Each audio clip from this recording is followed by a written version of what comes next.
Welcome to the Military OneSource Podcast.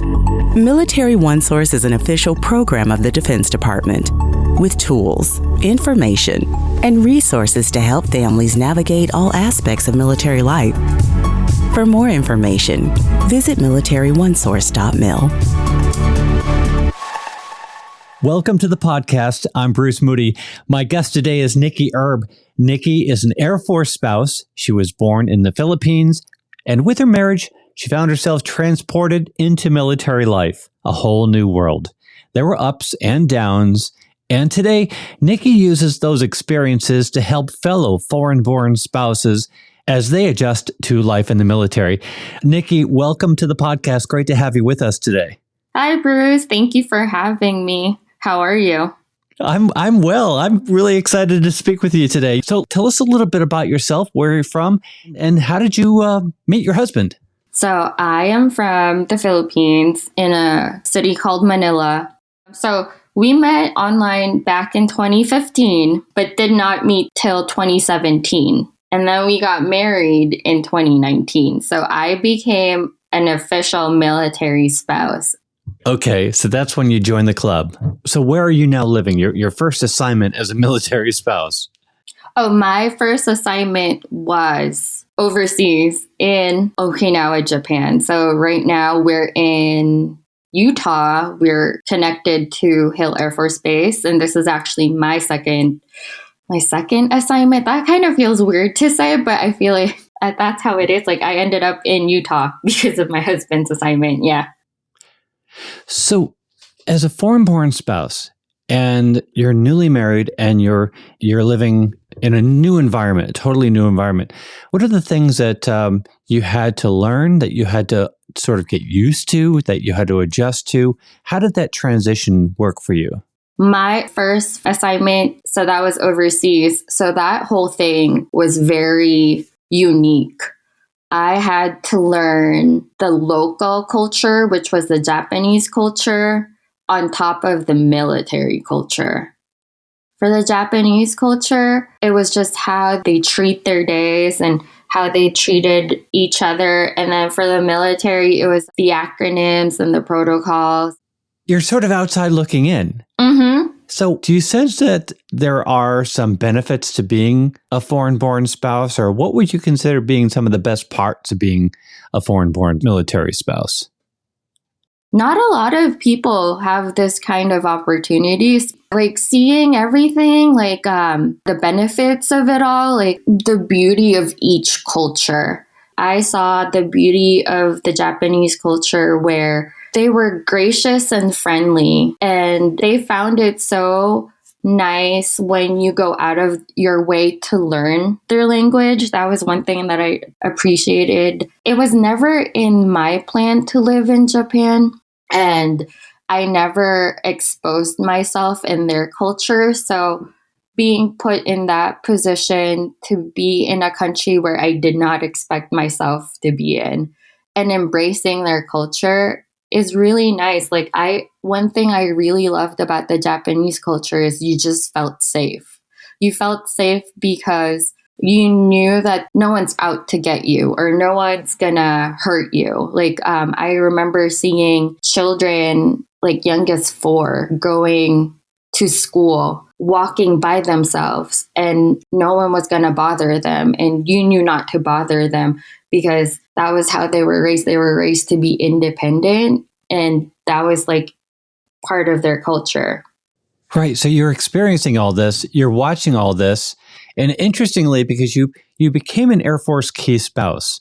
So first of all, tell me what an Air Force key spouse is, but then, how did that experience of watching what was around you and learning from the different points of view and experiences, how did that play into you becoming a key spouse? A key spouse is a volunteer for the Key Spouse program that is spearheaded by the commander of an Air Force squadron. We are basically, what I can say and describe as, we're basically a bridge between the squadron and the civilian spouses.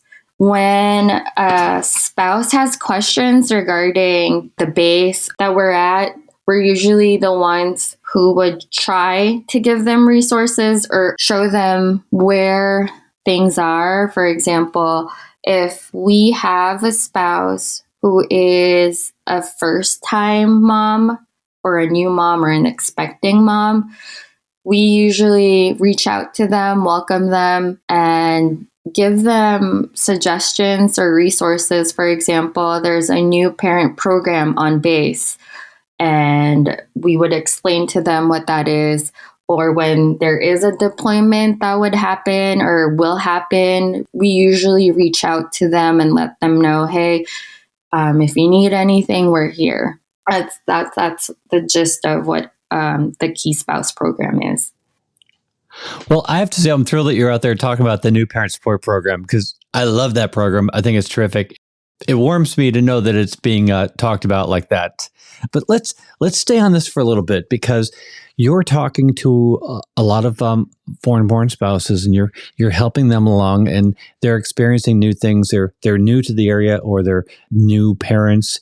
What should the rest of the community understand about some of the challenges that foreign-born spouses are facing? Isolation is a huge one. It's a huge challenge because it can trickle down to a lot of things. I personally have experienced that kind of predicament. I remember when my husband had to go on a TDY, like a work trip, he left the car somewhere else that was not in our apartment because I couldn't drive.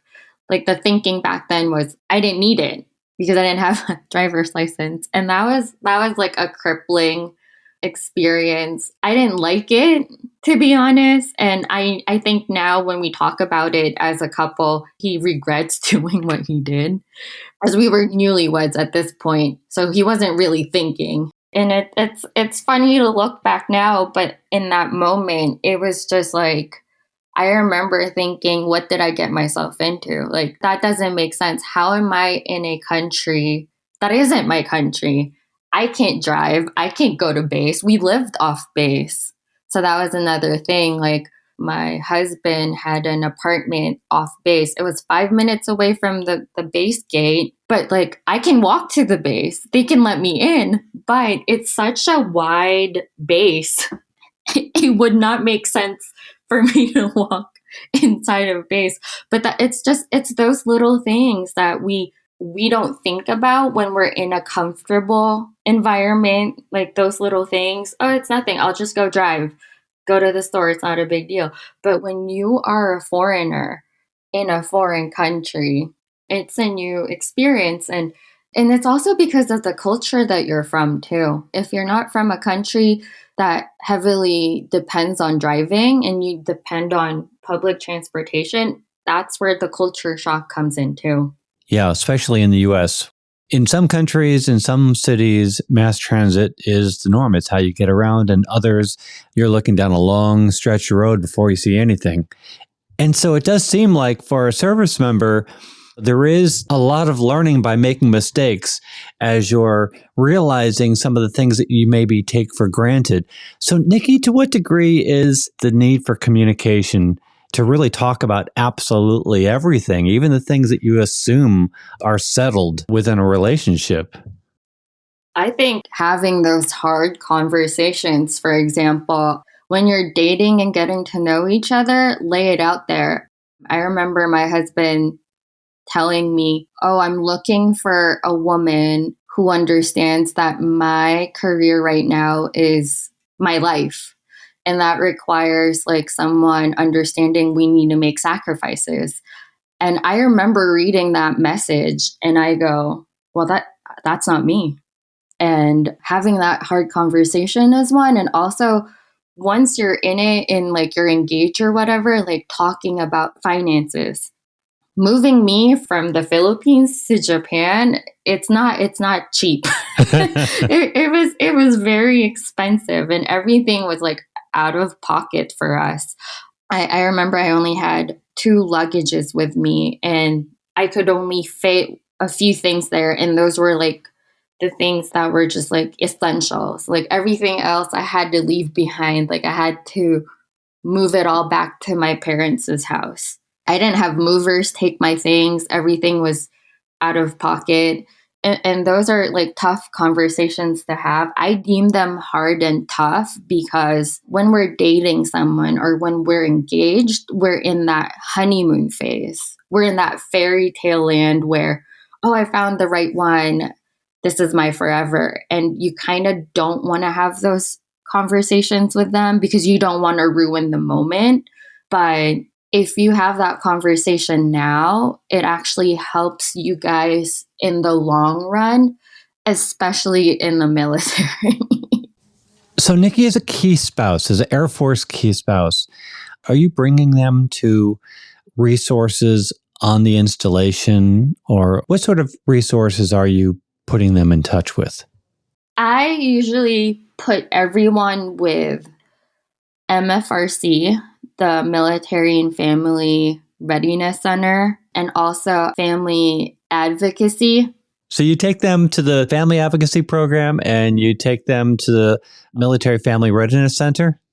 Mm-hmm. Those are my two go-to. Like as a key spouse, those are my two essential offices, buildings, agencies that I go to because I use them.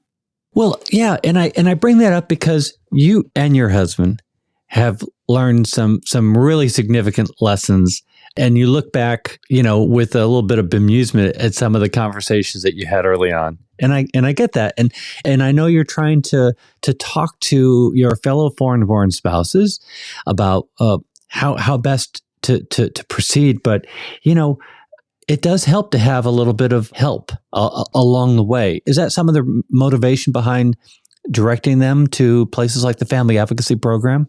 Yes, it is. Especially in the beginning of our marriage. I know we've been married for 4 years, but I feel like we're in it longer just because of the life experiences that we've had to deal with. I remember being so stressed out about my green card because we were counting down the days when we had to move, and we moved during the pandemic. So that was another factor. Like there were just so many things going on outside of our marriage that it was affecting our marriage within. And I remember we went to some agencies and asked for guidance on how to work this around. And honestly, it has helped us. Like my husband's not a talker. I'm the talker in our marriage. And he would always preach like, oh, our marriage is going to be about communication. So we would have to I remember trying to look out for programs or anything that would help us. And surprisingly, he was open to it. Like my husband, because he's the one serving, he had that attitude where he's not open to communicating or going through counseling or workshops on communication because it kind of was deemed differently. This was a few years ago. And I would have to explain to him, hey, I get where you're coming from, but this is for our marriage. Like if you really want this marriage to last long while we're doing this military career of yours, you have to be open to this. And he jumped on board, and honestly, our first workshop on communication, he did better than I did. Yeah. And I was the one dragging him into this workshop, but I was the one who ended up closing up and he was the one opening up. And I go, see? Oh, isn't it nice we're here? Yeah. And that was essential in our learning in our marriage. And we're still learning. We're still working on our communication. And this is all because of the resources that we have on base. One of the things that I had to go through as a spouse was when my husband deployed last year, we only had a certain amount of months for his deployment that ended up getting extended. And I didn't take that well. And I ended up reaching out to MFLAC. And she was very patient with me and we talked things out. Well, I'm glad to hear that. As we try to wrap up this conversation, Nikki, I really want to thank you for being with us today. And I want to thank you for helping your fellow spouses and showing them the resources that are available to them. I would point out in the program notes of this episode, we have a few more. One of them is an article on Military OneSource U.S. citizenship through military service. Another is personalized support for military spouses, because a whole nother world that we can get into perhaps in another episode would be the green card and the tax identification number and social security cards and all of that. But it was really great to focus on some of the emotional issues with you today. And I wonder if you have any final words for, a foreign-born spouse new to the military and trying to figure it all out. Being a military spouse is hard. Being a foreign-born military spouse is hard on another level. Please do not be afraid to ask. Ask for help. Ask how the military life works. Ask about what your spouse does and get an understanding about it. And also ask your spouse the hard questions. Ask them things that, like the finances, the communication, all of these things are very important. I know that certain cultures, that's not something that we talk about, but in order for us to grow and learn within this military life, we need to ask the hard questions and always stay true to yourself. Nikki, it is so great to have you with us today, and I'm so grateful to get to know you and to know that you are a member of the military community. So thank you for joining us today. Yes, thank you for giving me this opportunity too. And I am so glad that we met at the right time, at the right place.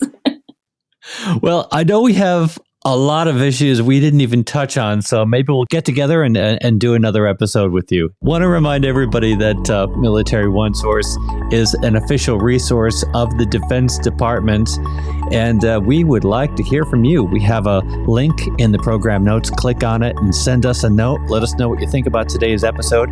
Let us know if you have any questions or if you have maybe an idea for a future episode. And be sure to subscribe to the podcast, because we cover a wide range of topics that help military families navigate military life. I'm Bruce Moody. Thank you so much for joining me today. Take care. Bye-bye.